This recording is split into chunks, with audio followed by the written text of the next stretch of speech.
네, 이렇게 김건희 씨의 혐의를 뒷받침하는 증거와 진술은 계속 나오고 있습니다. 그래서 오늘 첫 조사가 더더욱 주목을 받았습니다. 하지만 특검 조사는 상당히 빨리 끝나버렸습니다. 남부구치소에 여도현 기자가 나가 있습니다. 김건희 씨는 구치소로 다시 돌아왔습니까? 네, 김건희 씨는 오후 3시 10분쯤 김건희 특검 사무실을 나와서 약 1시간 뒤쯤 제가 있는 이곳 서울 남부구치소에 도착했습니다. 갈 때도 올 때도 법무부 호송 차량을 탑승했습니다. 지난 6일에는 포토라인에도 섰는데 오늘은 구속된 상태이기 때문에 구속된 피의자이기 때문에 통상의 절차대로 지하를 통해서 곧바로 특검 조사실로 이동했습니다. 때문에 오늘은 김건희 씨의 모습을 외부에선 볼 수 없었습니다. 다만 특검은 김건희 씨가 오늘 조사를 받을 땐 수의 대신 평상복을 입고 또 수갑을 찬 상태로 조사에 임했다고 전했습니다.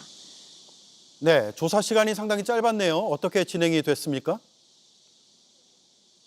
네, 조사가 오전 9시 56분쯤 시작됐습니다. 명태균 씨 공천 개입 의혹 관련해서 물었는데요. 오전 조사를 마치고 점심을 먹고 오후 1시 32분쯤 오후 조사가 재개됐지만 약 40분도 진행하지 못하고 마쳤습니다.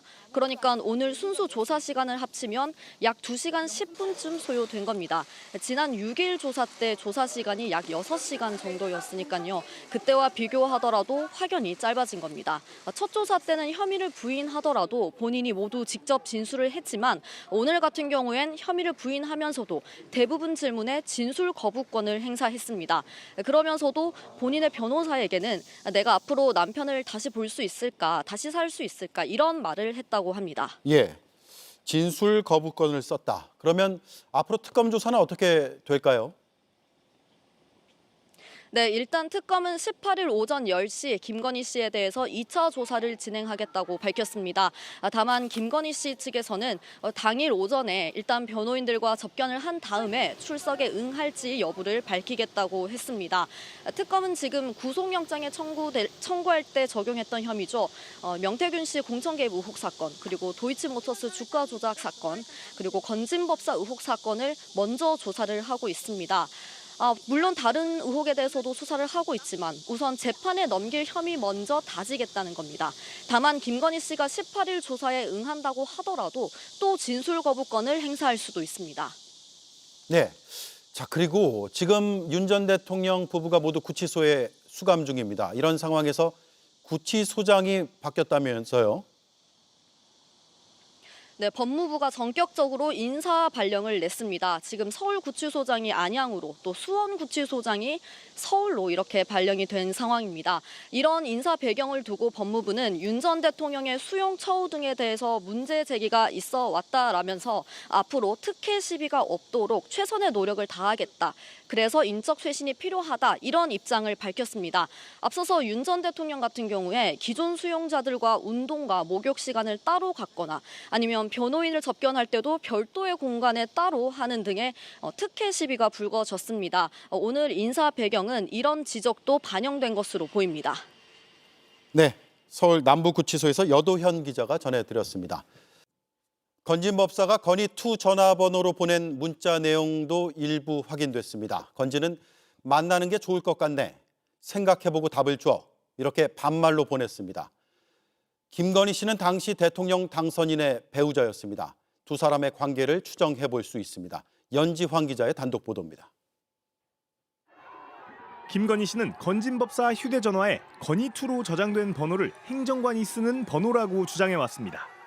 특검은 그러나 김건희 씨가 원래 쓰던 번호와 건희2가 동시에 기지국을 옮겨 다닌 점, 해당 번호를 비밀리에 쓴다는 김 씨의 육성 녹취를 근거로 건희2의 실사용자가 김건희 씨인 것으로 보고 있습니다. 취재 결과 특검은 이 건희2 번호와 건진 사이의 문자 메시지도 확보한 것으로 확인됐습니다. JTBC가 내용을 일부 확인했습니다. 2022년 4월 건희2와 건진이 나눈 문자 메시지입니다. 건진이 통일교 윤영호 전 본부장이 취임식 전에 큰일을 상의할 것이 있다고 여사님께 뵙기를 요청한다며 비밀리 만나는 것도 좋을 것 같네라고 보냅니다. 또 어느 정권도 종교 쪽엔 사고가 없어 큰일을 도모하는 것도 좋으니 생각해보고 답을 줘라고 합니다. 종교 쪽은 상대적으로 위험 부담이 적으니 만나보란 뜻으로 해석됩니다. 마치 아랫사람에게 이야기하듯 반말을 쓴 겁니다. 건지는 같은 달 윤영호 본부장이 UN 한국 유치 문제를 의논하고 싶은가 보다라고 다시 문자를 보냅니다. 역시 반말입니다. 민간인인 건진이 당시 대통령 당선인의 배우자에게 청탁 관련 내용을 전달하면서 존댓말을 쓰지 않는 건 이례적입니다. 두 사람의 사이를 상징적으로 보여준다는 평가입니다. 실제 건지는 명태균 게이트가 불거졌을 당시 자신은 명 씨와 급이 다르다며 불쾌감을 드러낸 것으로 알려졌습니다. 건진법사가 공천 줬다더라. 내 쫓아내려고. 특검은 다음 주 건진을 피의자 신분으로 불러 조사합니다. JTBC 연지환입니다. 네, 지금부터는 순직해병 특검 소식을 전해드리겠습니다. 밀리토피아라는 군 호텔이 있습니다. 2천억 원대의 이 호텔 운영권이 갑자기 해병대로 넘어갔습니다. 시점은 VIP 경로와 수사 외압 의혹 직후입니다. 특검이 그 과정과 배경을 수사 중인 사실을 JTBC가 확인했습니다. 박정훈 대령을 감싸던 김계환 당시 사령관이 돌연 태도를 바꾼 시기도 이때쯤입니다. 먼저 유선희 기자의 단독 보도입니다. 군인과 예비역들이 주로 이용하는 군 호텔 밀리토피아입니다. 국방부가 운영하던 이 호텔은 밀리토피아 바이 마린으로 이름을 바꾸고 지난해부터 운영권이 해병대로 넘어갔습니다. 순직해병 특검팀이 이 과정에 대한 수사에 들어간 것으로 JTBC 취재 결과 확인됐습니다. 해병대 사령부는 2022년 이 호텔에 3분의 1 규모의 회관을 새로 짓겠다고 보고했습니다. 이 계획은 이듬해 최상병 순직 한 달 전까지 그대로 논의됐습니다. 국방부 및 각 군의 복지기금 등으로 지원을 하는 것이 일환인데 의원님 말씀대로 일반 해교의 건설 방안이 가능할지. 해병대는 수천만 원을 들여 신축 연구용역 보고서까지 만들었습니다. 그런데 최상병 순직 한 달 뒤 이종섭 당시 국방부 장관에게 보고되는 고위정책 간담회에서 갑자기 밀리토피아 운영권을 해병대로 넘기는 방안이 나왔고 한 달 뒤 그대로 확정됐습니다. VIP 경로로 인한 수사 외압 의혹이 불거진 상황에서 해병대가 원하던 것보다 3배 큰 호텔의 운영권을 갑자기 준 겁니다. 특검팀은 김계환 당시 해병대 사령관의 수첩에서 밀리토피아에 대해 감사하다는 취지로 적은 자필 메모도 확보했습니다. 최상병 순직으로 비판을 받던 김 전 사령관은 순식간에 해병대의 염원을 이룬 사령관이 됐고 이듬해 개관식에서 당당하게 해병대 예비역 선배들 앞에 섰습니다. 특검팀은 사건 초기에 박정훈 대령을 감싸던 김 전 사령관의 진술이 밀리토피아 얘기가 나온 직후부터 박 대령을 공격하는 방향으로 바뀐 과정을 주목하고 있습니다. VIP 경로 사실을 알면서도 끝까지 이를 감추고 박 대령의 거짓말로 몰아간 과정에 밀리토피아가 영향을 미쳤는지 확인하고 있는 겁니다. JTBC 유선입니다. 사람만한 대형견들이 주인 없이 돌아다니는 걸 오피스텔 복도에서 마주친다면 얼마나 당황스러울까요? 큰 개를 복도에 방치하고 분변도 치우지 않는 견주 때문에 오피스텔 주민들은 발칵 뒤집혔는데요. 하지만 견주는 큰 문제가 없다는 입장입니다. 김산 기자가 현장에 가봤습니다. 2달 전 현관 앞에 있던 분변이 발단이었습니다. 엄청 큰 똥이랑 오줌이 있는 거예요. 똥이 너무 커서 대형견 똥 같아가지고.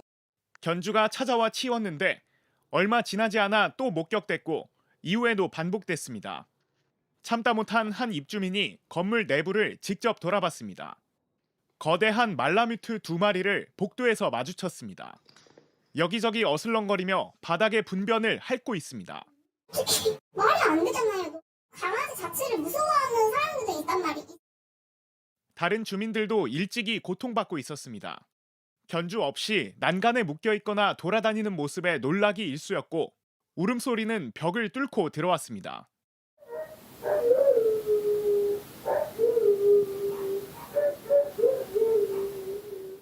오피스텔 면적은 33제곱미터 안팎으로 대형견 여러 마리를 키우기엔 넉넉지 않은 크기입니다.